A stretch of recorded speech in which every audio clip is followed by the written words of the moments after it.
Wiggy, you said before the break that Robert Kraft was the perfect what? This is like, from a great movie, The Usual Suspects, and Kevin Spacey's character, the Kaiser Sose. And, in there when he says, the greatest trick the devil ever pulled was convincing the world that he didn't exist. He's now hanging with Brady. And everybody tells me if Brady wanted to be here, if Brady could still be here if Robert intervened, right? So what he has convinced everybody that he had no power to intervene. And so now when he's hanging out with Brady, what do you think they're breaking bread about? Man, I wish I could have kept you, Tom.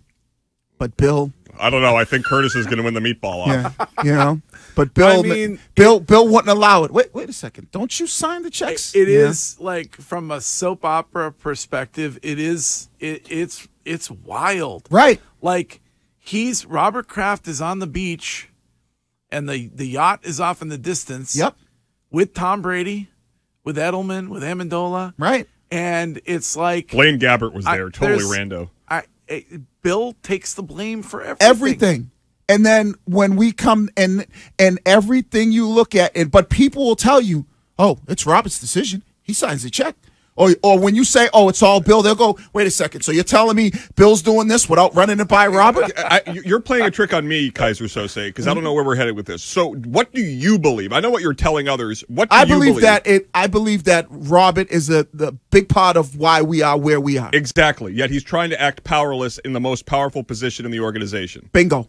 Okay, so what I'm saying is that I think that stops working about now, because Bill Belichick was asked why people should believe in him, and he said because of the last 25 years. Right. Which, if somebody went to Bill that was on the roster and he asked why I should pay you a 3-year deal, and they said the last 3 years, he said, yep, see you later. Well, see, I agree with you. It's Bill is the first to tell you it's what have you done for me lately? Well, not when you ask him to be accountable for his performance. But see, that I agree with you on him being fraudulent about some of the stuff. But how do you think players that are in that room that took less, that stay here, that do the hills after 2-a-days, that are working their ass off in the film room from 6 a.m. to 6 p.m., and the head coach, where the buck we're told stops, is asked about what they're going to do next year, and he said, well, the last 25 years have been pretty good.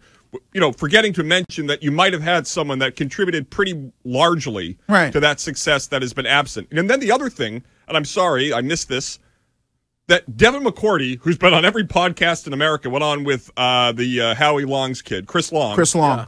And talked about the hiring of Steve Belichick. Now, Wiggy, who has argued that Steve Belichick is the next Vince Lombardi, said to me that Steve Belichick had to climb the ranks. He worked hard. He earned it. Nope. He just sat down and became the safeties coach and told Devin McCourty he had no idea what he was doing. Yeah, in the beginning he did. So basically, he was the first Patricia. This is all just like a test tube for his buddies and his kids. But see, then the other thing, this is the other thing, and I think this is what players look at. They look at this situation, and everybody wants to instantly blame Bill, right? Well, Bill doesn't want to pay this one. Bill doesn't want to pay that one. Bill doesn't want to pay this one. But this is the trick that Robert has played on everybody. We had the greatest of all time sit there and go say, wait a second, go ask Mr. Kraft. I've done deals before with Mr. Kraft on an airplane. Now all of a sudden, players are not getting paid. It's Bill.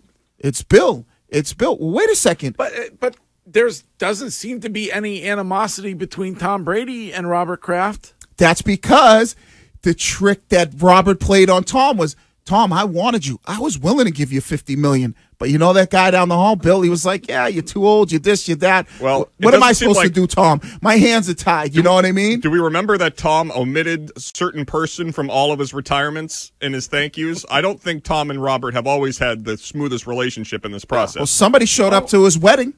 And I'll tell you, Tom Brady showed up to Robert's wedding. The bum deal in the whole thing is the innocent bystander, which is the you called him the passenger. Yeah, I feel bad for him. He's standing there watching this, and he's the one who gets hit by the truck when it's driving by. Yeah, and that's Mac Jones. Right. Like, have you ever been in a situation with a team like Mac Jones is in? Yeah, I have. I was in this situation when I was with the Vikings, where I felt like it's very probably similar to how Mac Jones feels, that I had good success, I made plays, but they were never there to back me. The new coaching staff was like, they're putting other guys in and seeing if they could do things better than I could. There was no real confidence from the new coaches that I was their guy. And that F's with your head. Oh, yeah, that messes with your mind, because now you know what you're thinking about? F them. F them. I can't stand them. I'm ready to get up out of here. I'm ready to get up out of here. And that's what you're starting to think about every day. And now you're for me at the time, conversating with my wife, hey, what's our next move? Trying to talk to my agent. As soon as you can, I need to get the hell up out of here, because they don't care about me. They're not showing me any love. And it's very similar to what Mac Jones is going through and a little bit of what Jaylen Brown's going through. And being in that situation, you still try to go out there and perform at your best, but in the back of your mind, you're like, F them. But here's the question that I just keep going back to. Why are they doing this to Mac Jones? At best, you want to trade Mac if you don't think he's the guy. So why are you allowing the biggest power brokers within the organization to continue act like he's this expendable asset because they don't depressing the value of? Because the reason why is, and I told you, it's these two giant alpha males. One owns an organization. The other one is viewed as the greatest coach of all time. They are fighting over this power play, and they don't really care about what Mac's failing. You don't care about that. Well, but they care about the success of the franchise. It's a business. But they both care about that because that's their legacy. So to take an integral, what should be an integral part of it, and you're not going to have success without. Right.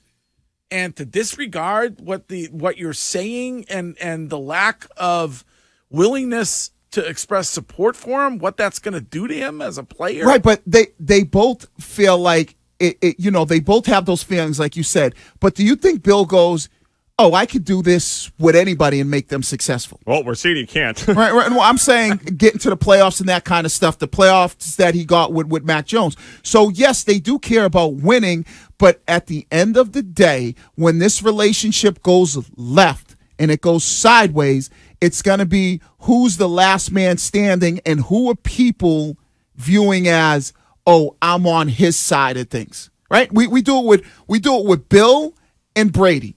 And I think more people are going, and now are really, and I'm probably with you, Curtis, are starting to go on Tom's side. But I'm missing out, well, Kraft had a hand in this. So when it comes down to Kraft and Bill, don't you think that Robert wants fans and people on his side? Yeah. They're not helping themselves at all in the least. But I guess my question for Patriots fans are, do you still believe in this duo to bring the Patriots back to title contention? Like, does it feel that this organization is even driven? No, as a Pats fan, no, I don't. So what needs to happen? I mean, there literally are people in charge of this organization that are having conflicting conferences with the press at different times, talking about different goals and different intentions while trying to shape their own legacy with their words instead of with the team's performance on the field. We need a poll. Do you still do polls around here, or is that Jackson's forte? That's Jackson. I've departed that app. I've left that for the other people, the experts. The change is Lamar Jackson. He changes everything. Right. I think he changes. But they're not getting Lamar Jackson. Well, then they have told you. They should. They told Jeff Howe that they're not. Then you know what that does? That pushes more fans away. But why would you do that also? Why wouldn't you do that? That is the definition. That is what you were supposedly supposed to be all about, is winning.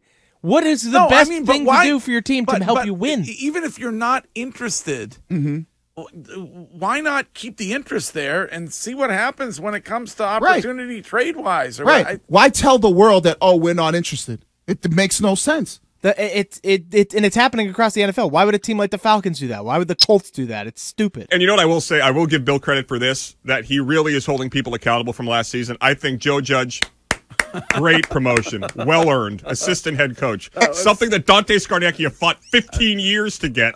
You're giving to Joe effing Judge, the biggest boob, who's, by the way, Greg, you and I believe, to be the biggest Mac smearer in Indianapolis at the Combine. Yes, and when Atlanta and the Colts do it, what are those fans going, oh, they're not in on Lamar? Who are they mad at? They're mad at the owners. But when they do it here, they're mad at Bill.